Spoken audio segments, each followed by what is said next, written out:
Well, it's Touch-Up Tuesday here in the fish room. What do I mean by Touch-Up Tuesday? Let's go ahead and get right into it. Tuesday is the day that I look over the fish room and handle all of those small tasks that need to be carried out day in and day out, but really tend to get put on the back burner because they're not really life-threatening to the fish. And so, okay, I need to get to that. I'll get to it later. And those things can really accumulate.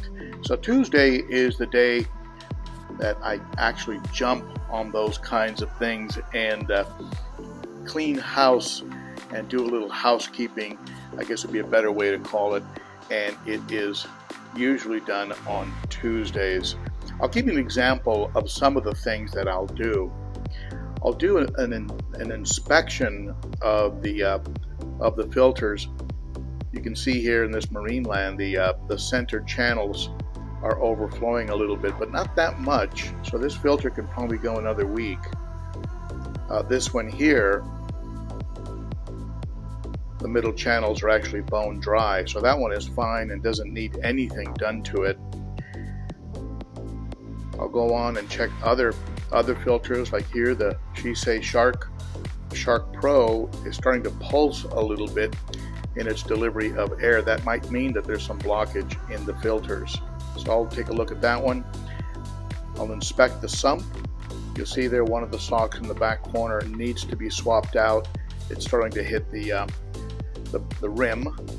The FX6 under the 210 gallon is bone dry and quiet as can be, so it's functioning perfectly. I'm going to leave that alone, but I might go ahead and give a rinse to the pre-filter on the FX6. This is that pre-filter that allows me to go for about 9 months before I do a change or a cleaning.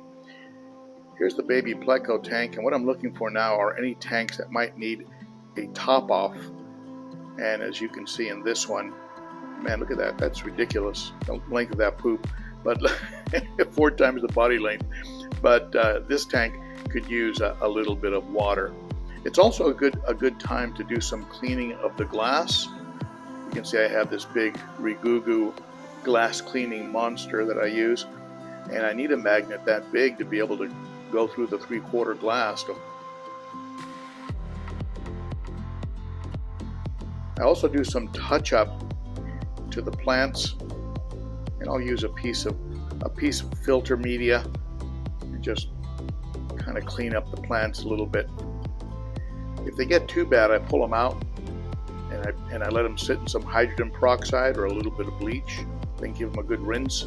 But this one isn't too bad, so I'm just going to go ahead and just give it a light touch-up. There are little pockets that have more of that black algae, which tends to build up.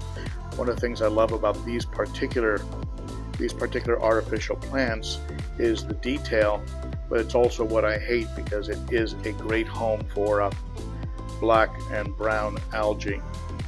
I also check heaters and temperatures to make sure there's no malfunction there. Those can be pretty deadly, so I keep an eye on it at least once a week. So that's what I mean by my Touch-Up Tuesday. Did I leave anything out? Would you add any steps? Go ahead and add them to the comments below. I'd love to see them. We all learn from each other around here. If you like the channel and you haven't done so already, be sure to hit that sub button, the bell, notification bell, and thumbs up. Let YouTube know something good is going on, and let's get it over 50,000 subs. That would be awesome. Hope to see you on Saturday for the Cichlids and Coffee live stream. We get into a lot of fish topics and a lot of fun, a lot of great fish keepers there with a lot of good tips. So stop by if you can. If you'd like to support the channel further, consider becoming a member of the Garage Gang, a Patreon monthly supporter. Starts as low as $3 a month. The details are in the description below. And if you'd like some more information on how to take care of your tanks, check out these videos in the playlists on water changes and best aquarium tips. I'll go ahead and share those playlists. And that's it for me. Thank you so much for tuning in. Hope to see you again soon. Bye-bye.